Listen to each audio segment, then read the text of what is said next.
नमस्कार, मैं हूं आपके साथ रश्मि पानी और आप देख रहे हैं लाइव इंडिया टीवी। आइए नजर डालते हैं इस वक्त की खास खबर।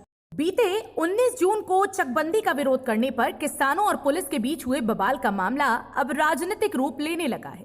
वहीं मंगलवार को कांग्रेस के प्रदेश अध्यक्ष अजय कुमार लल्लू उनके साथ पूर्व विधायक एमएलसी दीपक सिंह हरचंद के कमंगलपुर गांव में पहुंचे थे, जहां उन्होंने चौपाल लगाकर पीड़ितों की समस्याएं सुनी थी।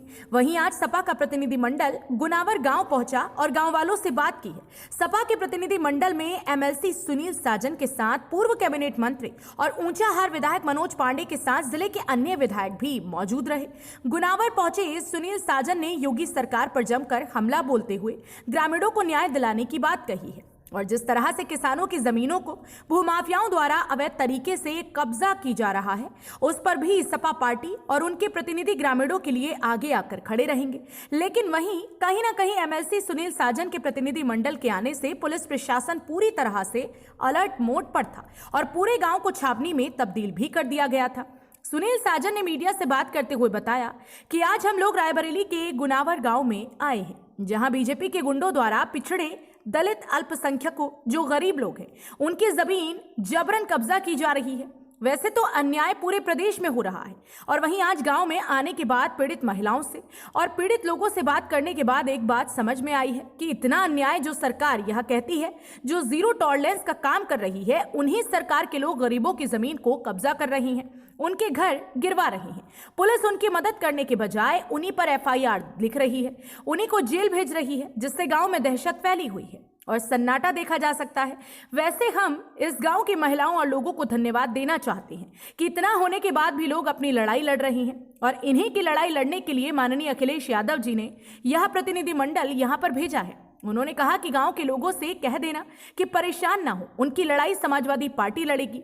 भाजपा पिछड़ों की, दलितों की बात करती है कि आज इस घटना पर भारतीय जनता पार्टी और योगी सरकार, जो उप मुख्यमंत्री से लेकर मंत्री जो हैं, पिछड़े समाज के, दलित समाज के या जो विधायक और सांसद हैं, क्या कोई इस अराजकता के खिलाफ कोई बोल सकता है? क्योंकि वह बोलने की स्थिति में नहीं। माहौल यहाँ पर ऐसा है कि जैसे आज़ादी के पहले का क्या किसी की राजाशाही चल रही है, जो किसी की जमीन कब्जा कर ले। यह अन्याय हो रहा है। इस अन्याय की लड़ाई समाजवादी पार्टी लड़ेगी, यह प्रतिनिधि मंडल लड़ेगा। किसी की भी जमीन हम लोग नहीं उजड़ने देंगे और जो पुलिस और अधिकारी उनकी मदद कर रहे हैं, हम लोग उनकी भी सूची बना रहे हैं। जिनकी इस जिम्मेदारी सुरक्षा देने की है, वह आज गुंडों की तरफ से पैरवी कर रहे हैं। हम इनकी भी सूची बना रहे हैं और इन गुंडों की भी सूची बना रहे हैं। योगी सरकार में जो गरीबों, दलितों पर अत्याचार हो रहा है और शोषण हो रहा है, उनको अपमानित किया जा रहा है, उन पर एफआईआर लिखी जा रही है, इसका बदला जरूर उत्तर प्रदेश के सम्मानित जनता 2022 में दे देगी। महिलाओं से,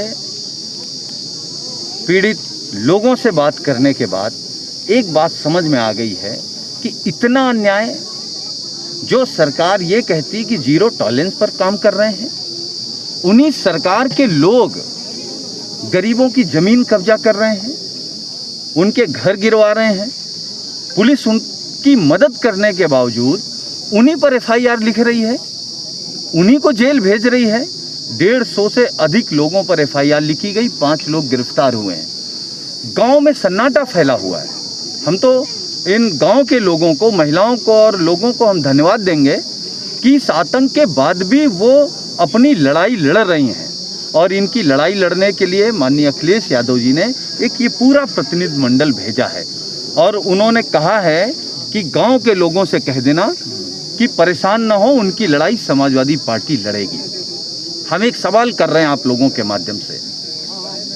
भाजपा बड़ा पिछड़ों की बात करती है, दलितों की बात करती है। क्या आज इस घटना पर भारतीय जनता पार्टी और योगी सरकार में जो उप मुख्यमंत्री से लेके मंत्री जो हैं, पिछड़े समाज के, दलित समाज के, या जो विधायक और सांसद हैं, इनके बड़ी संख्या में पिछड़े समाज और दलित समाज के, क्या कोई भी इस अराजकता के खिलाफ बोल सकता है? कोई भी बोलने की स्थिति में नहीं है। मान लीजिए माहौल यहाँ ऐसा है कि आज़ादी से पहले का हो, कि किसी की राजाशाही चल रही कि आप किसी की भी जमीन कब्जा कर लें।